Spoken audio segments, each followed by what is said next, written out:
একটা সময় free fire আমার জীবনের সবচাইতে প্রিয় জায়গা ছিল, কারণ সেখানে আমি পেয়েছিলাম ঝুমাকে। ঝুমা তখন একবারে নতুন প্লেয়ার ছিল, সে খেলা কিছুই বুঝতে না, কেমনে ওয়াল ফেলায়, কেমনে দৌড়াই। ও সারাক্ষণ শুধু গান হাতে করে নিয়ে দৌড়াইতো। তো আমি আস্তে আস্তে তাকে খেলা শিখাইলাম। তো তখন আমি ওর জন্য ছিলাম একটা গাইড, ওর সবচেয়ে আপন প্লেয়ার।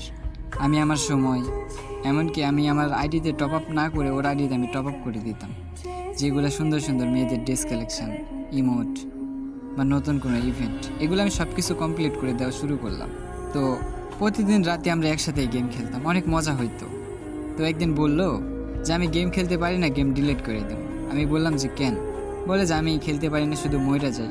তো আমি বললাম যে তুমি একটু ভালো করে চেষ্টা করো, দেখো তুমিও একদিন পারবা গেম খেলতে, তুমি খেলতে খেলতে খেলা শিখে যাবা। তো বলে আচ্ছা ঠিক আছে, আমি মনোযোগ দিয়ে চেষ্টা করবো।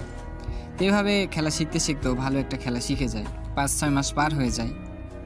তো এইভাবে যাওয়ার পর ও একদিন আমাকে বলল, ভাই আমি একটা ইউটিউব চ্যানেল খুলতে চাই, কী নাম দেওয়া যায়? আমি বললাম যে তোমার নাম যেহেতু ঝুমা, তাহলে তুমি দাও ঝুমা গেমিং। তো ঝুমা গেমিং দেও একটা ইউটিউব চ্যানেল খুলে। তো খোলা শেষ, তারপর আমাকে বলে যে আমি এখন কী রকম ভিডিও বানাবো। তো আমি বললাম তোমার ভয়েস তো অনেক সুন্দর আছে, তাহলে তুমি হচ্ছে বাংলা গানের সাথে তুমি হচ্ছে সুর মিলে মিলে ইচ্ছে মতো গান বলো। ও বলে যে আচ্ছা ঠিক আছে, আমি চেষ্টা করব, আমি তোমাকে স্ক্রিন রেকর্ড করে দিচ্ছি, আসলে ভয়েসটা কেমন হয় এটা তুমি আমাকে জানাও। তো ও হচ্ছে একটা আমাকে স্ক্রিন রেকর্ড দেয়, গানের সাথে গান মিলিয়ে মিলিয়ে। তো ওই ভয়েসটা মোটামুটি ভালোই হয়েছিল। তো ওইটাকে আমি সুন্দর করে এডিট করে বলি যে তুমি এগুলো আপলোড করো। তো আপলোড করে, তো ওই ভিডিওগুলো কিন্তু অনেক পরিমাণ ভাইরাল হয়, মানুষ অনেক লাইক করে। তো এইভাবে ও প্রতিনিয়ত ভিডিও বানাতে থাকে, ভিডিও বানাতে বানাতে ভালো পরিমাণ একটা ফলোয়ার হয়ে যায়। তো এইভাবে খেলতে থাকি। তো ওর যখন ভালো একটা ফলোয়ার হয়ে যায়, তখন দেখলাম যে আমাকে ইগনোর করা শুরু করলো।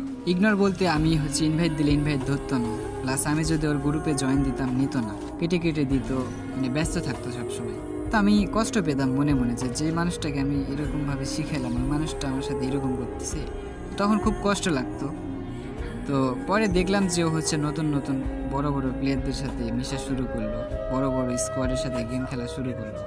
তো একদিন হঠাৎ দেখি ওর গেমের প্রোফাইলে পাশে আমার নামটা আর নেই, সে ডো পার্টনারটা কাইটা দিয়ে হচ্ছে আর একটা ছেলেকে ডো পার্টনার বলে, নাম ছিল তার ব্রোকিং। তো আমি হয়ে গেলাম তার কাছে অপরিচিত একটা মানুষ। তো আজ সে নবীর ঝুমা বড় একজন স্ট্রিমার, তার নাম এখন অনেক ভাইরাল, তার নাম হচ্ছে এখন ঝুমা গেমিং। আর আমি এখনো সে আগের মতো সেই পুরনো ফোনটা নিয়ে লবিতে বসে থাকি। হয়তো সে একদিন আমাকে ইনভাইট পাঠাবে, কিন্তু ইনভাইট আর আসে না। তো শেষ কথা,